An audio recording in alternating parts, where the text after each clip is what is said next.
नमस्कार दोस्तों, आप सभी का स्वागत है short hand house YouTube channel पर। दोस्तों, हिंदी शॉर्ट हैंड से संबंधित डिक्टेशन प्राप्त करने के लिए आप हमारे चैनल को सब्सक्राइब करें तथा हमारे वीडियोज को लाइक एवं शेयर करें। यह डिक्टेशन जीडी बिष्ट सर की उच्च गति लेखन पुस्तिका से उन्हीं की वॉइस में रहेगी, जिनका आप बार बार अभ्यास कीजिए तथा उसे ट्रांसक्राइब जरूर कीजिए। चलिए, ज़्यादा समय न लेते हुए हम डिक्टेशन स्टार्ट करेंगे। अभ्यास 13-14। अध्यक्ष महोदय, मैं यह निवेदन करना चाहता हूं कि इस सदन में अनेक बार यह कहा गया है कि इस देश के सम्मुख आज जो कठिनाइयां उपस्थित हुई हैं उनको दूर करने के लिए सरकार द्वारा कार्रवाई नहीं की गई है। इस देश के सभी लोग इस बात को जानते हैं कि इस देश के समक्ष अनेकों समस्याएं आई हैं।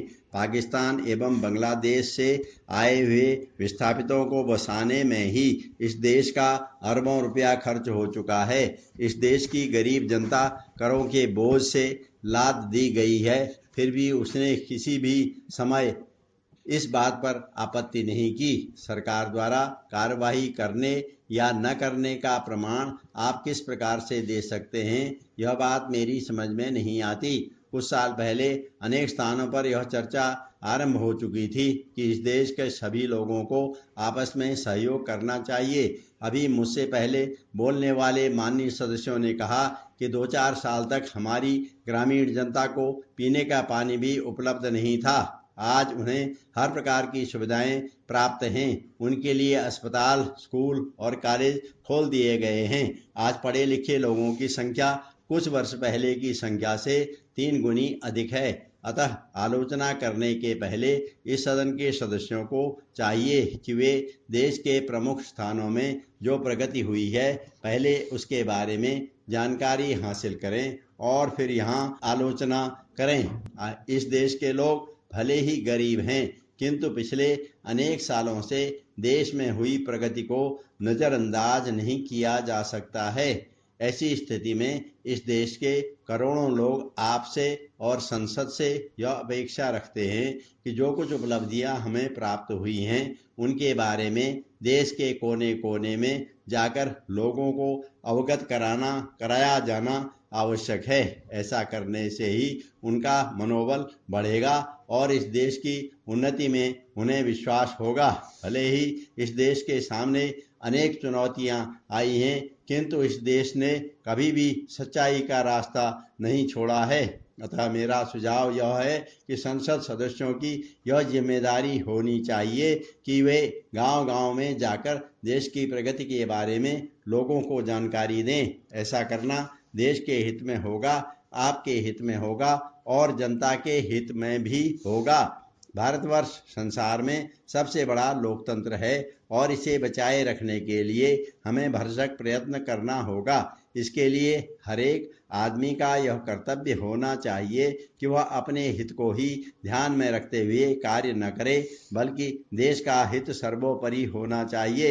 यही सच्चे लोकतंत्र का आधार है। इससे देश का नवनिर्माण हो सकेगा और हमारे लोकतंत्र की जड़ें मजबूत होंगी। जब तक देश के नागरिक अपने कर्तव्य के प्रति सजग नहीं होंगे, तब तक राष्ट्र की प्रगति नहीं हो सकती। अध्यक्ष महोदय, मुझे इस विषय पर यह कहना है कि हमारे देश के जो मालदार लोग हैं और समाज विरोधी कार्रवाइयां करते हैं उनकी संख्या बहुत कम है। यह बात सही है कि इस देश के प्रति जो लोग न्याय नहीं करते हैं उनको ऐसा नहीं करना चाहिए, लेकिन यह सब होते हुए भी यह बात माननी पड़ेगी कि देश की परिस्थिति ऐसी है कि जिसमें व्यक्तिगत आलोचना करने से लाभ नहीं होगा। इस बात को ध्यान में रखकर हमारे देश के हर एक व्यक्ति को यह सोचना चाहिए कि सब लोगों के साथ एक सा व्यवहार हो, उनको समान अधिकार मिलें और सबके वेतनमान एक ही आधार पर निश्चित किए जाएं ताकि देश में सही रूप से समाजवाद आ सके। लेकिन यह किसी के पसंद करने या न करने का सवाल नहीं है, बल्कि हमारे देश की परिस्थिति ही ऐसी है कि जिसके अंदर इसको लागू नहीं किया जा सकता है। ऐसी हालत में इस प्रकार के कानून बनाने से या इस किस्म की पाबंदियां लगाने से देश का हित नहीं होगा। आप उसको बना सकते हैं, आप ऐसा कर सकते हैं, लेकिन यह बात आपकी समझ में नहीं आई।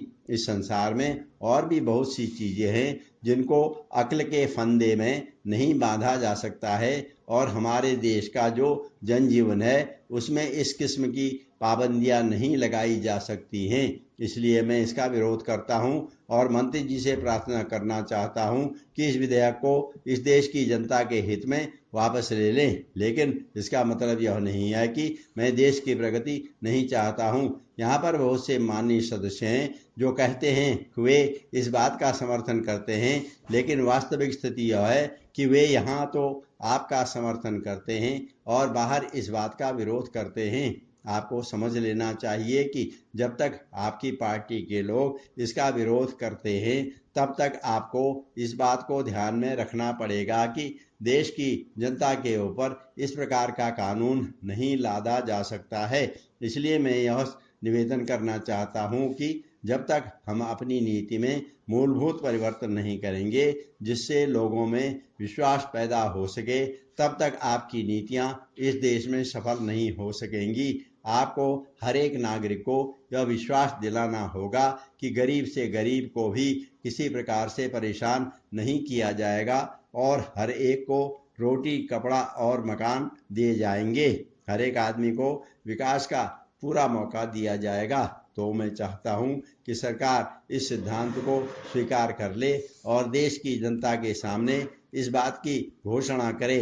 जब तक ऐसा नहीं किया जाएगा और लोगों में विश्वास पैदा नहीं होगा, तब तक देश प्रगति नहीं कर सकेगा।